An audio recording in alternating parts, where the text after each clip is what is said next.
Hey, welcome back. It's time for another episode of WVU Marketing Communications Today. The only show that, well, it sits squarely at the intersection of data-driven decision-making and modern marketing practice.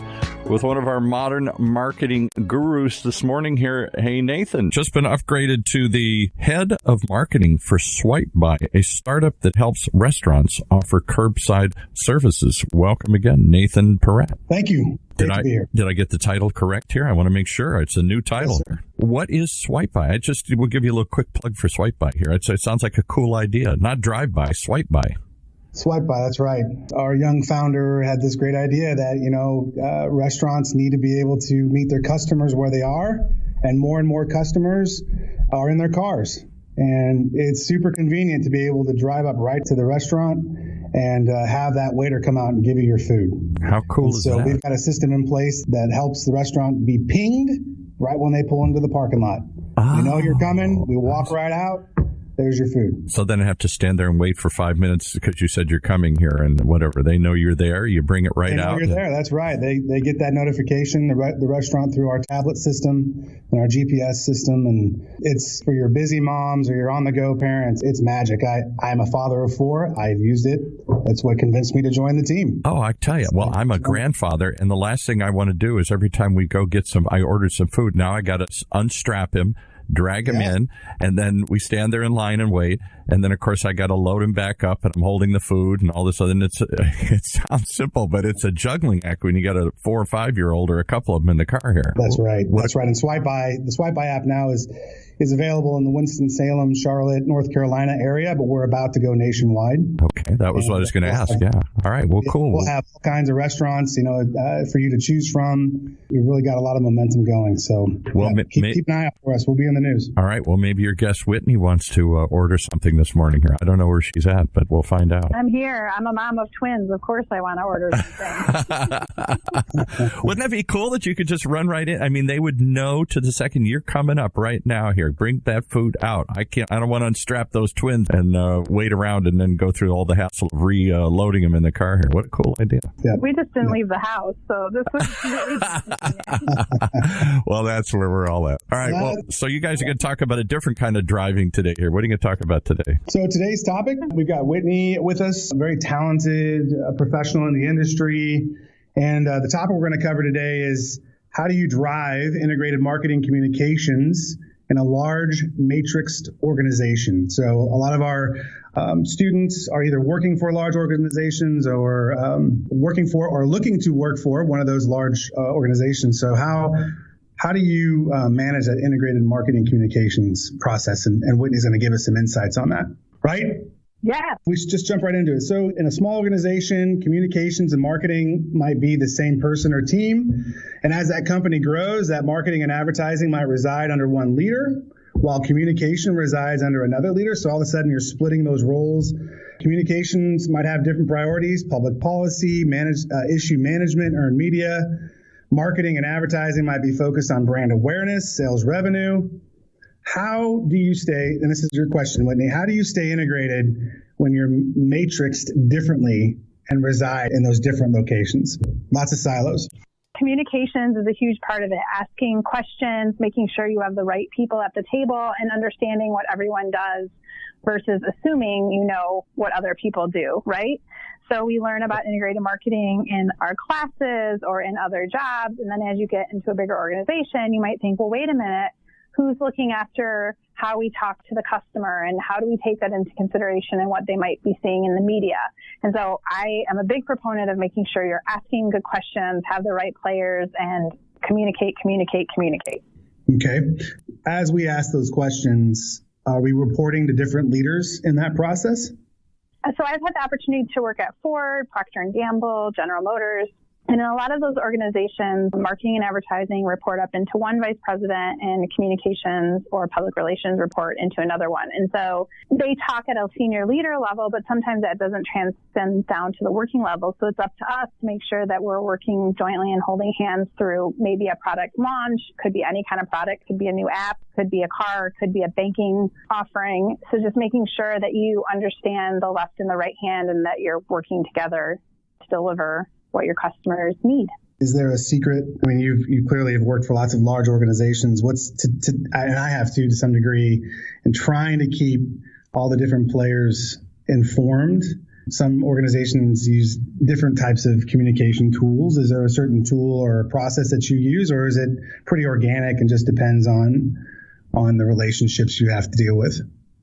I would say there's a couple of best practices. So understanding what the best medium is as we're shifting from maybe email and work remote, we're looking more at SharePoints or WebExes, just to make sure people are able to collaborate in the way that they feel most valued. I'm still a big proponent of picking up the phone and talking to someone because there are nuances through email and different types of posting that might run you into problems. For example, we were working on a product in the past where we didn't have any new offering on the actual car, but we were working on fragrance and we were working on a special edition that had cause marketing, and no one had taken the time to understand each of the different components' needs. So what was the timing? Why did they want to launch it when they were working on a women's wear daily article? And so that was driving a lot of the way that the strategy was. And through the way that we had written the plan and through email, it wasn't coming through. And so picking up the phone and then making sure everyone has a seat at the table, advisory board or governance boards where you can all be represented, I think is a huge opportunity to get everyone aligned and working toward the same goal. And then another thing is making sure you all understand what the goal is. In some instances, if revenue is the goal versus earned media, they might conflict at times. And so just making sure you're all marching to the same beat is definitely a way to win. It's funny you pick up the phone, because I just had a conversation with someone on my team who was stressed out, had some anxiety based on an email, and had spent quite a bit of time stressing about it. And so the question I asked was, well, did you call the person? Did you call? And the answer was, no, I haven't. And then that was, well, the next thing you're going to do is you better give them a call, because I don't think that this is as big of a problem as there's like you said, the translation of email can be very cumbersome and problematic. So yeah, it's something that you need to do often. Pick up that phone after the first round of conflict. Make sure you pick it up. So you're trying to build the plans. You've got goals. Where is data, and how is it helping you collaborate? A lot of times I found that the marketing and advertising team will do a lot of upfront research that maybe we won't have access to in communication. So understanding what data is driving towards either a product offering or a decision, that's one piece of data. Then the next piece of data is how will you measure if you're successful? So is it based on sales? Is it based on site traffic? Is it based on earned media? Is it key messages? That also drives how you collaborate. And then the length of time you're trying to be. So one of the things we talk a lot about in the auto industry is one and done, where you do something and then you don't carry it on. So how do you look at carrying on a message for a longer length of time? And that becomes another measurement. So all of these things are data points that help drive your plan and show whether you're working successfully together or not, frankly. At any given time, how many data, like the last campaign or project that you were working on, how many data points were you having to kind of filter and process? Dozens, hundreds? I mean, yeah, I would say probably in the initial phase, we're looking at maybe a dozen, but across multiple facets. So we might look at brand reputation work on different audiences. We might look at research on safety. So it multiplies fairly quickly. In one of my roles, I worked on social care. And when I walked into the job, we had probably close to 100 different metrics, and we weren't really acting on any of them. And so one of the first things we did to try to have better integration across what we were doing in the social space from a marketing communications perspective, and then what we were doing to satisfy a customer. And then the end goal was to reduce that number of data points to just a dozen. Because once we got down to a dozen, we could take action on them. So I think that's another thing. You can have data for data's sake, but if you aren't able to use it, it's not really helping you. Yeah, take the donut approach. A dozen donuts for each data point, or one donut for each data point. Yeah. Exactly. Okay. I've never heard that. I like that. Yeah. The donuts. I'm hungry. I haven't had lunch yet. So you had mentioned measurement, and early on we were talking about how you're working with communications, different departments. Have you found that they have different goals, different measurements, and you have to sync that up? Is that done early on in the process, or do you kind of figure that out over time? I think they do have different data points, but I do think there's opportunity to sync them up. And with all of the digital data we have from like customer relations to online to influencers, and I think you see this in other smaller industries working really, really well together, where they're able to see what we call a customer journey and look at how an integrated marketing approach touches the customer in each different facet. Mm-hmm. And that's amazing because you're able to process the data and say, well, wait, we need to lean in more at this point of the customer journey to close the deal, or we're doing a great job here. How do we talk to them after post-purchase to bring them back to buy again from us? I think in long-established companies, it's harder because you are kind of looking at data differently, and it might not have been built that way. So every data point has a process around it, whether it's an algorithm or a formula that builds the data point. And sometimes you kind of have to tear down the data points to rebuild them in a way that gives you meaningful data over the whole journey. Okay. Does that make sense? High level, I'm curious how we drive towards the integrated marketing communications plan, but that sounds like a loaded question. What's one mistake you've learned from? A quick soundbite on that.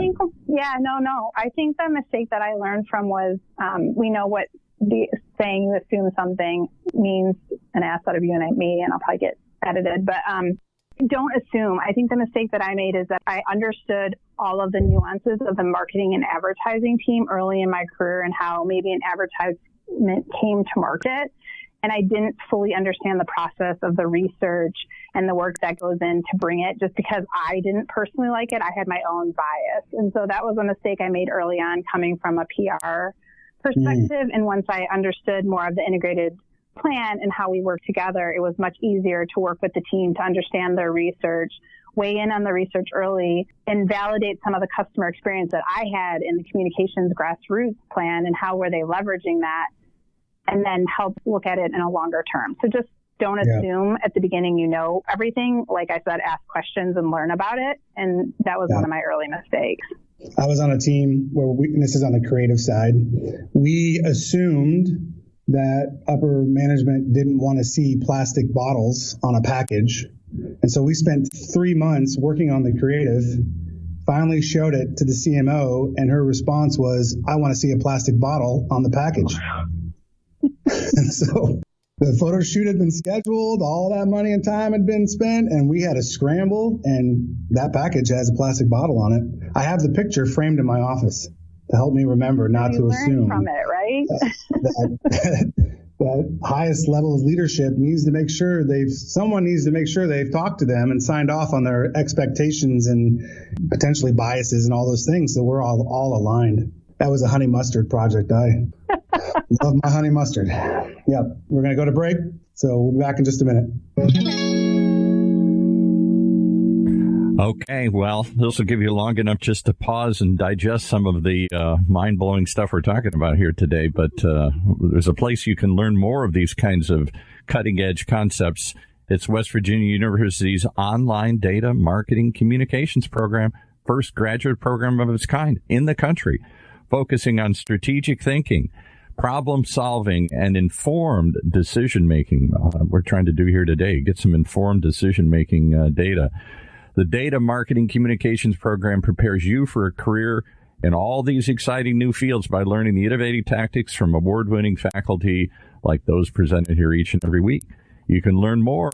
DMC for Data Marketing Communications. DMC.WVU for West Virginia University. .edu. DMC.WVU.edu.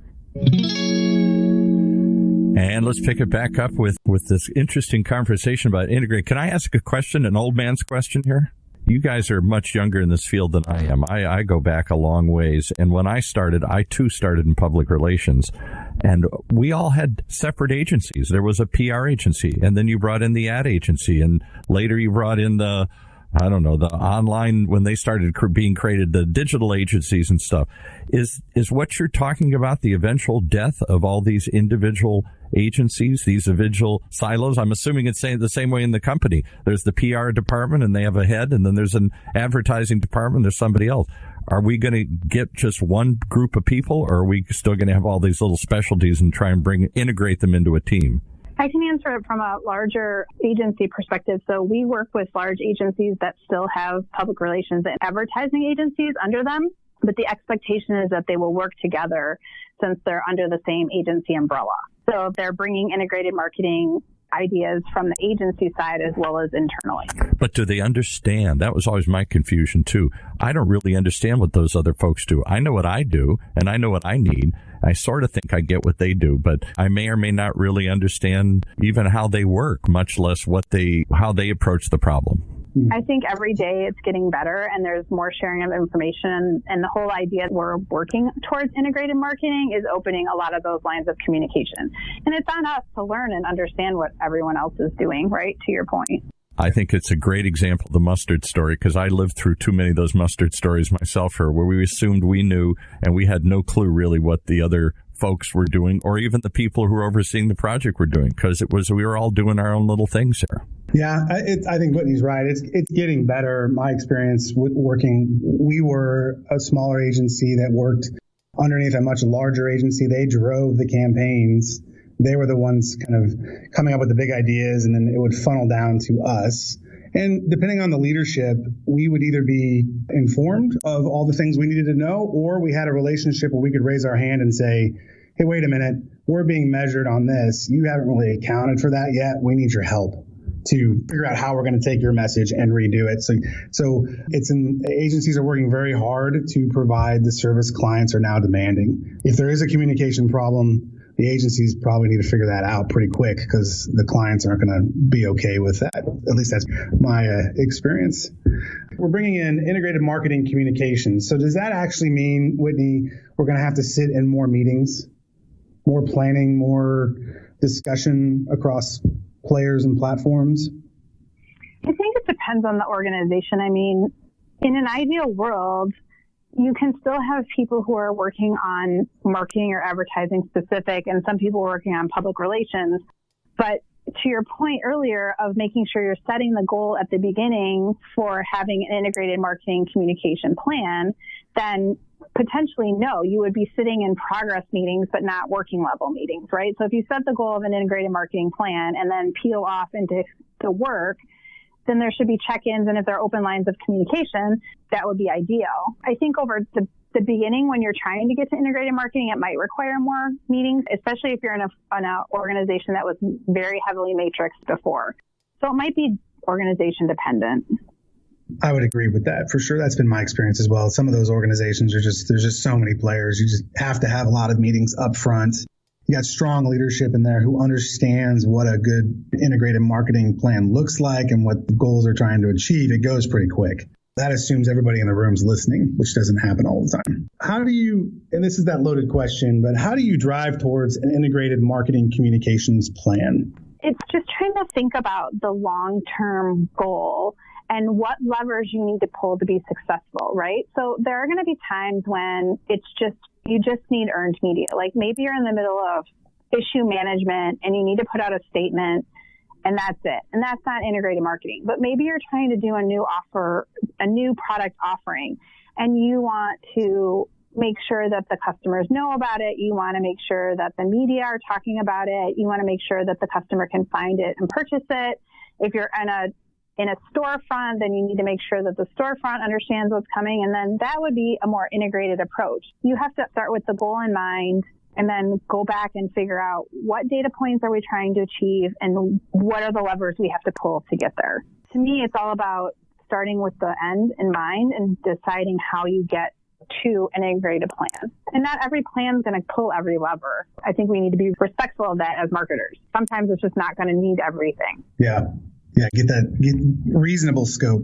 Yeah, in terms of how much you have to push out. You can't boil the ocean, as one of my right. That's great. Used to tell me. We're boiling the ocean right now at Swipe By. I can tell you that right now. And so many things we want to do. So we got a lot of probably students and then younger mid-level career folks. What advice would you give them? Or maybe what are you seeing from new employees or new staff that come in and it's like, man, I just wish they understood this thing? I think as we're teaching more integrated marketing in schools and people are coming up with more real world experiences. So maybe you worked on a social campaign while you were in school, or maybe you worked at an agency, the student agency, and you got the opportunity to work cross-functionally. I think that's amazing and important opportunities. Then if they want to go work at a large company and they come into that large company and then they wonder, well, wait a minute, why aren't they more integrated, right? And so what I would just say is be the agent of change. Ask the questions, go meet your partners, drive it from your level to help move change. That's one of the things that I found early in my career. You mentioned that product I was working on. It was actually Mustang. And I just had a whiteboard in my office and I just said, wait a minute, we need to start writing this all down. And it was the most amazing feeling to get everyone on the same page, working towards the same goal, and having an integrated plan where we pulled this lever here and this lever here and this lever here. And when it was all said and done, we weren't talking over each other and we were really proud of the work. So again, if you're coming into an organization where your learnings don't match maybe how they function or it's heavily matrix, be the agent of change. Piggyback on that and just say it takes courage and you've got to really put yourself out there. And sometimes that has a negative, but a lot of times that means you're networking, that means you're talking to other parts of the organization, and then doors can open. And especially if you're doing what you just described there and getting everybody on the same page and being that leader, it'll get noticed and prepare you for future roles and things like that. So don't be timid and grabbing that change by the horns and talking to the right people and pushing that. That's been useful in my career. And I've seen a lot of people I respect in leadership roles now. That's how they made it. Is they knew the right way to do it. They had the guts to get it done. Good players, good team players, and they made it happen. So and you asked about lessons learned. I would say asking questions. So if you come into an organization and you're trying to figure out why, ask people to help you understand it, and then start to be the agent of change. Right? You might not know the history. You might need to navigate a bit of the challenges. So ask the questions and use that to be the agent of change. It's all in the approach. That's good. All right. Well, we got 2 minutes left. I've asked you the question about what advice we would give to the students or young employees. What does WVU, our West Virginia's integrated marketing program, play in this IMC process? I think you might have just answered that, though.